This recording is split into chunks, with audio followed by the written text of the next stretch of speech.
Assalomu alaykum qadrli YouTube kanalimiz obunachilari.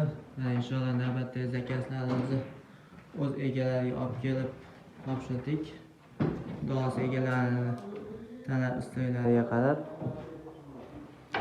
chiroyli fasonda qilib ko'rdik. Yandizlari bilan oynalarni toshli gulli qilib chiroyli qilib berganmiz.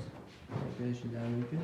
Bu yerda Romada oddiy orqaga hisob berganmiz, chunki ichkari yorug' bo'lishi kerak degan hisobiga ichkari yorug' qilib turadi. Bu tarafda ichki qavatligimiz mehmonxonaga bo'lgan. Mehmonxonaning eshigi ko'rishingiz mumkin. Juda ham chiroyli chiqadi. Tosh aynalardan kimga shunaqa zakazlar kerak bo'ladigan bo'lsa, murojaat qila olasizlar.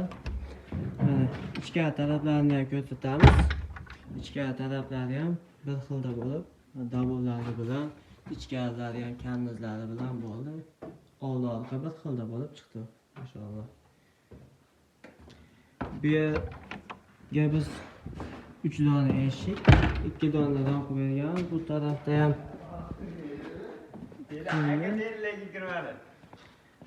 bu tarafda ham bu tarafga bitta dona eshik, bitta dona rampa qo'yganmiz.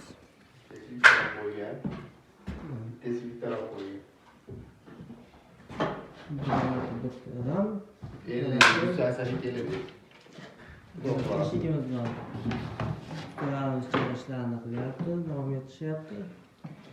Kimga shunaqa eshiklar kerak bo'ladigan bo'lsa, bemalol murojaat qilasiz. Telefon raqamlaringizni pastga yozib qoldiramiz. Xudosi